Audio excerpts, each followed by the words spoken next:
Tonight on DC News Now at 5, new video of a shooting that left 3 people dead and 2 others injured in a Virginia neighborhood. For straight 2 minutes, that's all you heard was gun. Reaction from people who live in the area. We enjoyed sunshine today, but rain is about to return to the DMV. We'll let you know if it stays soggy through the end of the week. It might just be the best field trip ever. We caught up with Alex Ovechkin and 895 of his youngest fans. Time to slow down and keep your eyes on the road. Drivers need to know to stop. Warning citations rolling out for Fairfax County school buses. And marching to their own beat.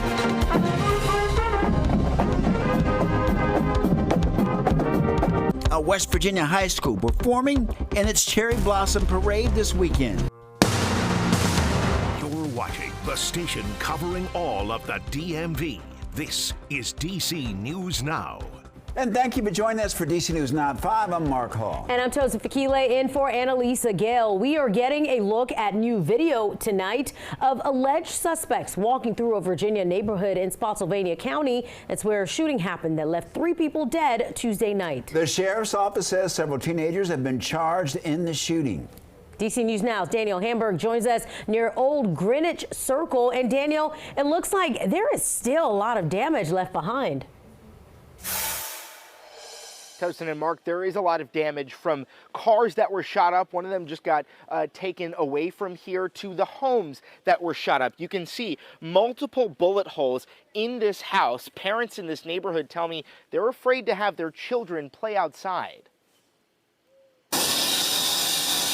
Neighbors on Old Greenwich Court are left cleaning up after a shootout Tuesday night. Sounded like World War II out there, for straight 2 minutes. That's all you heard was gun. The Spotsylvania County Sheriff's Office says the shooting, which left 3 dead, was the result of an illegal gun sale and robbery. Thank God that none of the kids was, luckily, I don't know how, by the grace of God, just happened to not be outside playing, ripping and running like they usually be. 5 people were shot, including who deputies say are 2 suspects.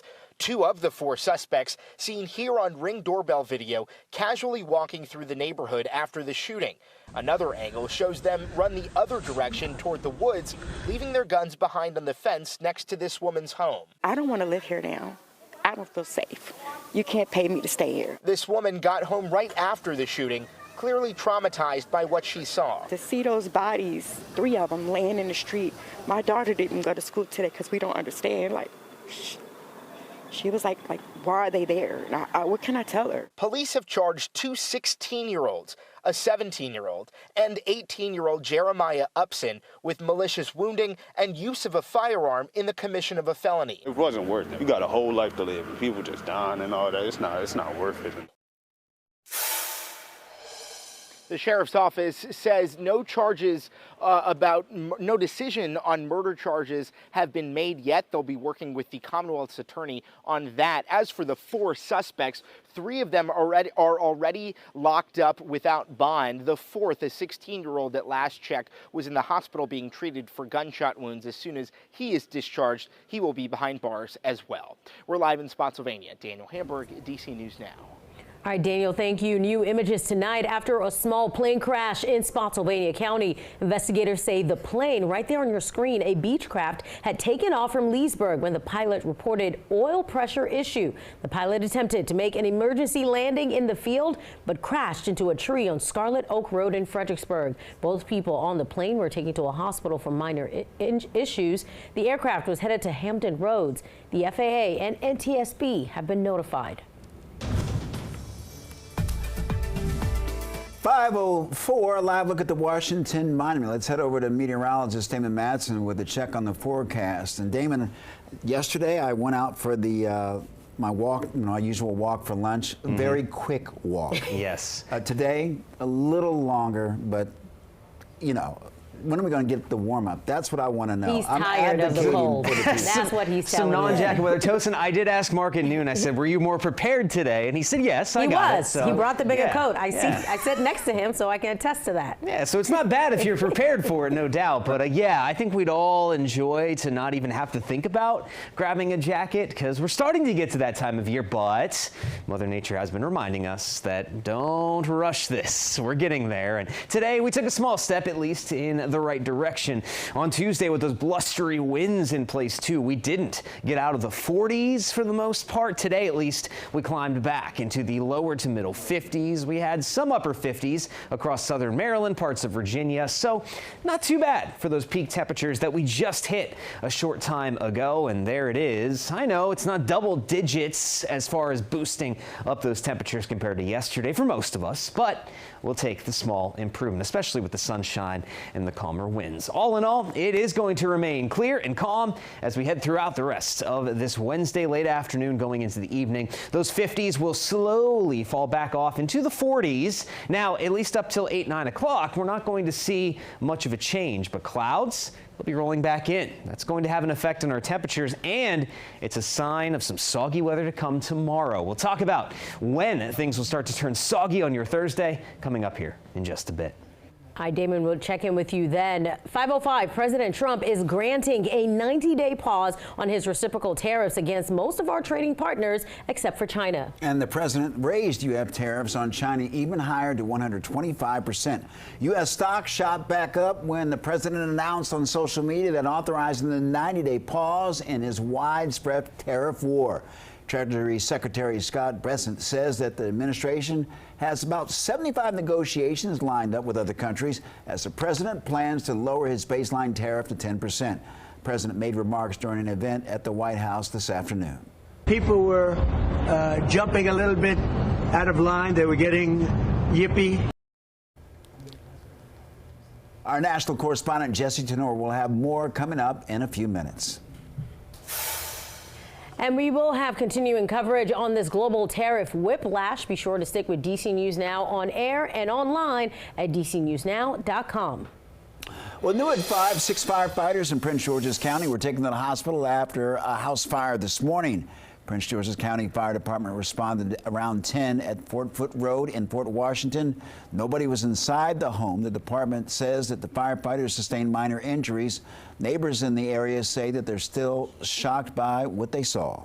I'm still shaking. I just feel very emotional about this. Our neighbors and I were devastated. You know, we've known this family for 50-some years. So we're all devastated, all the neighbors, we all came out. And so we'll be talking to the family to see how we can support them. Again, the firefighters expected to make a full recovery. The cause remains under investigation. To Montgomery County now, where we're learning about a shooting at Mid-Atlantic Seafood Restaurant in Tacoma Park. That restaurant is on New Hampshire Avenue. Police believe someone shot a man, then took off on his moped. That man shot and was taken to the hospital with minor injuries. We've reached out to police for more information. We'll have those details for you when we get them. Well, the legal battle continues to return a Maryland man mistakenly deported to El Salvador. 29-year-old Kilmar Abrego Garcia was detained by ICE last month. And that's despite no criminal convictions in the U.S. The Supreme Court paused an order that would have required Abrego Garcia be returned to the United States while it considers the case. And DC News Now's Marielle Carbone live on Capitol Hill. Marielle, where does the case stand at this moment?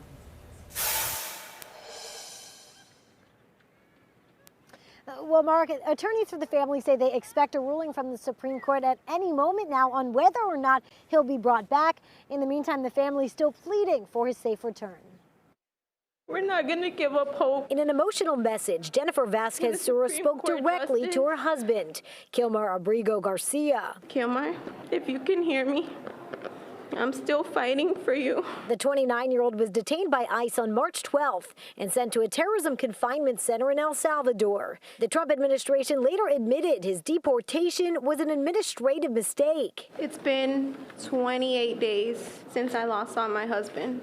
This so-called administration error has destroyed my family's happiness. The Trump administration maintains the El Salvadorian native is a member of the MS-13 gang, but he's never been charged and was granted protection from deportation by an immigration judge in 2019. What has happened here should never happen in the United States of America. A Maryland judge issued an order to return the father of 3 to the U.S. by Monday, but the Supreme Court paused that deadline while it considers the case. The government claims it doesn't have the legal authority to bring Abrigo Garcia back, which his attorneys dispute. These are U.S. detainees in the custody of the U.S. government, and the U.S. government is simply like renting space. We don't know his condition.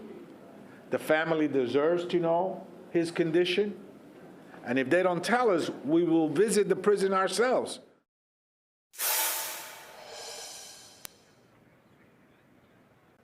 And that New York congressman says that he is writing a letter to the president of El Salvador requesting a visit to the prison. He says if he doesn't hear back, he'll try to speak to that president when he's here in person visiting the United States next week. Reporting live in Northwest, I'm Marielle Carbone, DC News Now.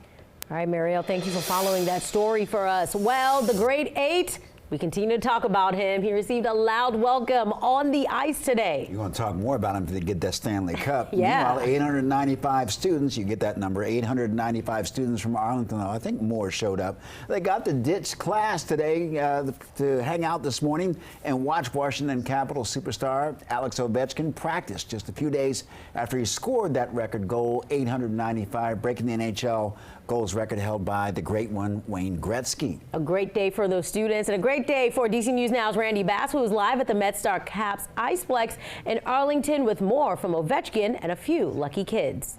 Yes, they called it the Great 895 Field Trip. 895 kids, 895 goals, and a whole lot of fun this morning. But this field trip, it is not entirely lost learning time for these students. Teachers we talked to say they hope students left feeling inspired. I love Lakin because he's the best goal scorer in hockey. Hundreds of elementary school students got to be part of history today, watching Alex Ovechkin and the Capitals put on a show.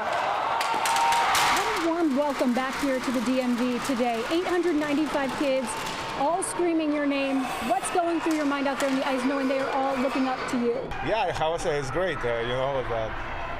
Kids love it, we love it, and it's a great atmosphere. Getting kids out of the classroom and getting them excited about the game of hockey. Surprised to actually see him since he just beat Wayne Gretzky's record, and he actually shot a couple shots and that I saw, and it was really good. Those students taking home a few memories and a life lesson or two. I think these students can see what you can do and what you can be with hard work and following your goals and following your dreams. They're watching somebody spend his entire career and life dedicated to sports, doing something absolutely amazing. And absolutely amazing is right. Plus, the celebration, it does not stop here. Ovechkin is expected to be honored tomorrow, right before the home game at Capital One Arena. Puck drops there at 7:30 p.m. In Arlington, I'm Randy Bass, DC News Now.